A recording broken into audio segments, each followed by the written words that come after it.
universe timeline to another and encountering other versions of himself, right?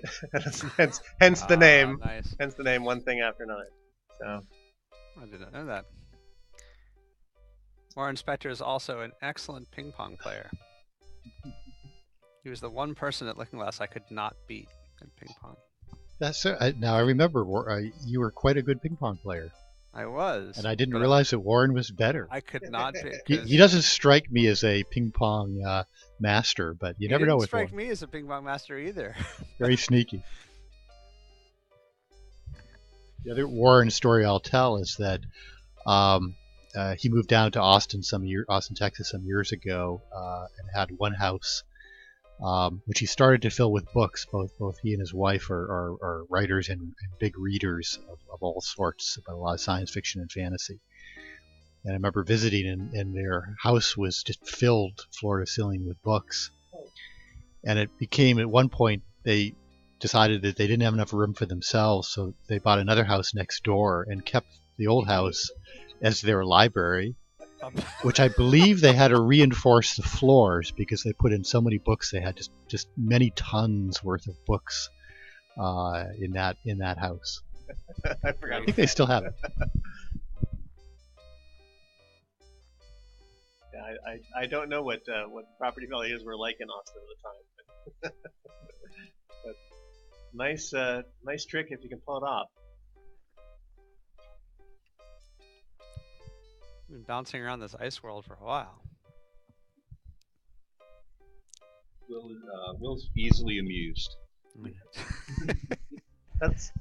I always like to point out though that whenever anyone accuses me of that, like it does mean you get to spend more of your life amused.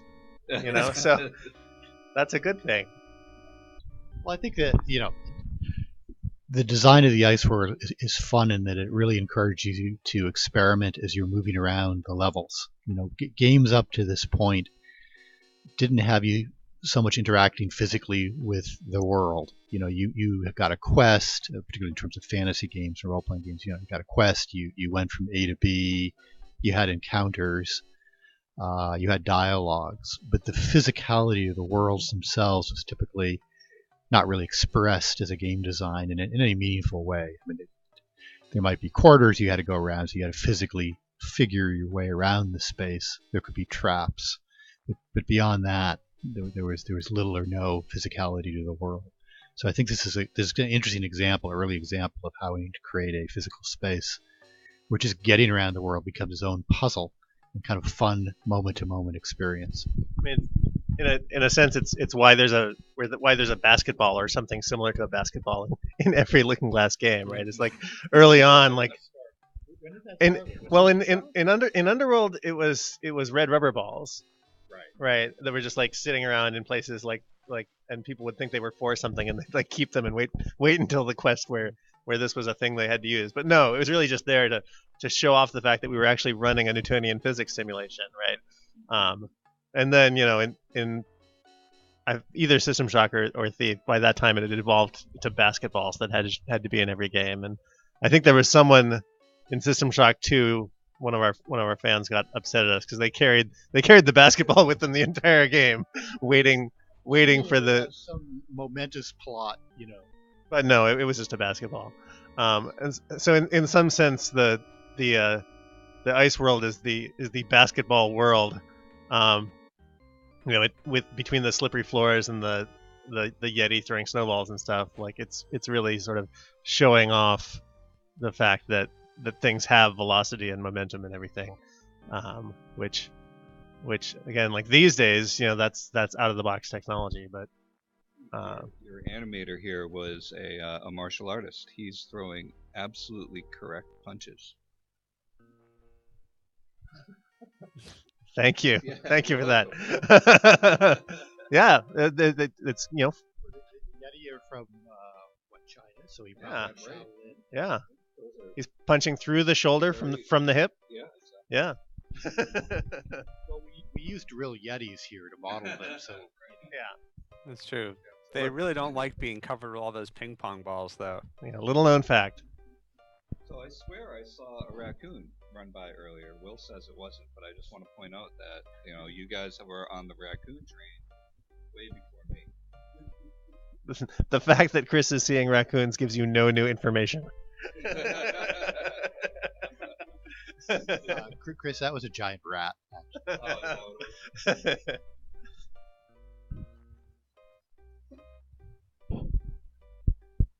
So I can't remember. Is the ice world is no? Okay, is it completely ice everywhere? Are there any other areas that aren't ice? Does anyone remember, other than ice and water? Oh, there might be some little patches of. There's some black rock there. Yeah, and there's some.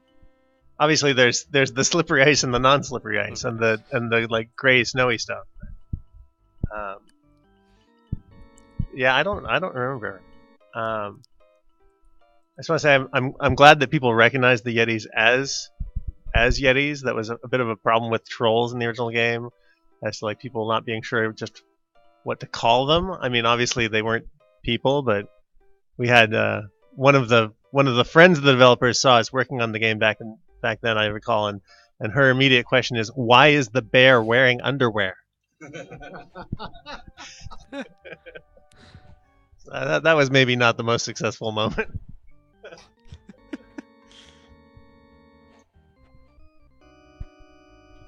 For the music in the game, we had I think Dan Schmidt did a lot of the music, as well as John Blackley.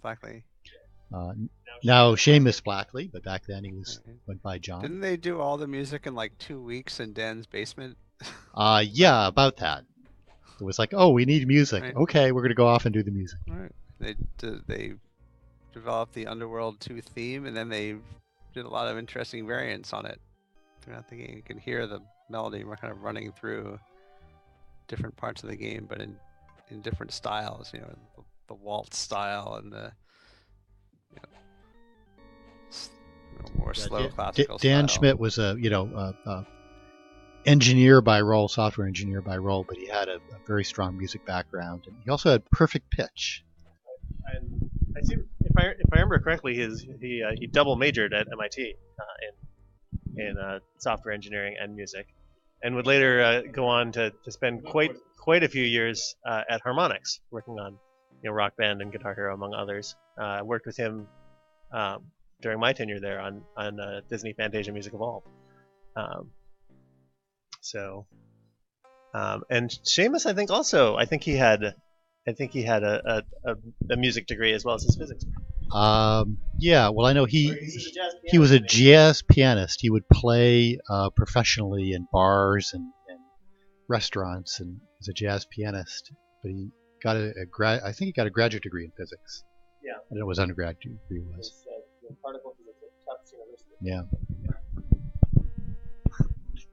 All right, so the raccoon that Chris is about to see is actually a trilcoon, and any anagram you're able to form with the word trilkai is completely coincidental. I don't know. Should I explain that? Sure. Ah, yes. So this is sort of our version of the crashed Kilrathi fighter from Underworld 7, right? The cat race in Killer and Keep called the Trilkai, and so of course that is an anagram of Kilrathi. Chris Roberts was always very generous about people doing that sort of thing. So we're all connected.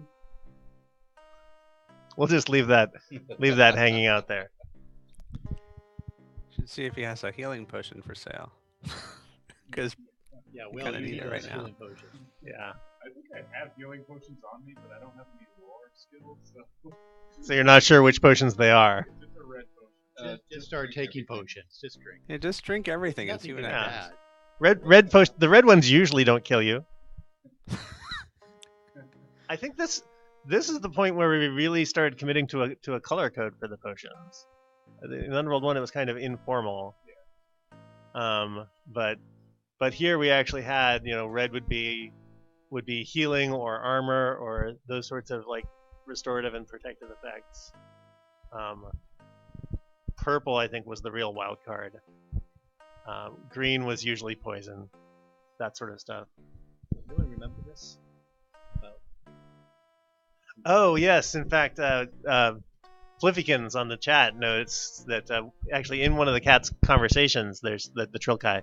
There's a oblique reference to how they used to be a star-faring race, which on the one hand, like, totally doesn't work with any kind of chronology of the other references to Kilrathi in other Ultima games. But on the other hand, I always noticed that it's well established already that there's time travel in Ultima, so it's all okay. Invent your own historical justification for that concept if you wish.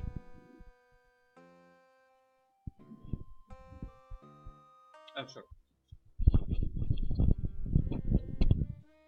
So for those of you who are just joining us, as Tim just said, this is OtherSide Plays Looking Glass. I'm Chris Siegel, and with me is Tim Stelmach and Dorian Hart and Paul Norath. And the one who keeps running low on health is Will Teixeira. Hey, good now. How's it going? And we're playing Ultima Underworld 2, and off we go. So we mentioned before, in terms of just what's going on in the game, once again, as in all good Underworld games, you're imprisoned underground. In this case, it occurred because the Guardian, the main antagonist from Ultima 7, encased Castle British in a dome of Blackrock. But a necessary side effect of his spell left a back door to other worlds, essentially, that you can explore. And if only you can find the proper nexus points in these other worlds that anchored the spell, you will be able to break it. So it's not. I don't remember like how that information unfolds. I think I don't remember if at first you know this or if you just know that there are these other worlds and maybe they're important. But ultimately, you have to assemble an artifact that can break the spell and find the correct place in each world in order where that artifact needs to be used. The world we find ourselves in now is I forget if we ever gave the world a name, but the location is called Killorn Keep. It's kind of a mirror universe version of Castle British in a world where the Guardian has already won, and it is his minions who hold sway here in the keep. So I think we're up to speed now on what goes on in this game. So, Dorian, what are you up to these days? I am spending some of my time working on a series of fantasy novels, and the rest of my time being a stay-at-home dad for my two girls, who are 7 and 10. Have they been introduced to Underworld yet? I think they might find Underworld a little quaint. but classically quaint. They do enjoy video games. I mean, the older one. Well, actually, they're both like every other like human of 14 or under these days into Minecraft. Eleanor is enjoying Hearthstone. And they play two excellent games. A variety of little, game apps on the iPad and such. And beat you regularly at board games, as I understand. They beat me occasionally at board games. I'm actually on a pretty good winning streak now that I think about it. But they both enjoy board games and card games, and I have taught them that it is okay to lose and still want to play again, and so that's important. You heard it here first, folks. Dorian Hart admits that he sometimes wins board games. I do sometimes. Never as often as never the game you're currently playing, though. That is some other game. Like, I'm doing so terribly at this game, I'm gonna lose, and then he comes back and like beats everybody every time. This is how he does it. No comment. Yeah. Did I need to shame you like that in front of our audience? No, I did not. No, but you enjoyed doing it. And I'm happy that it brought you enjoyment. So what prompted you to start writing fantasy novels? I've always wanted to write fantasy novels. From since I've been about 10 years old. That was, if you would ask me what I wanted to do when I grew up, that's what I would have told you. So my 20-year career as a game designer was just a temporary diversion, I think, from my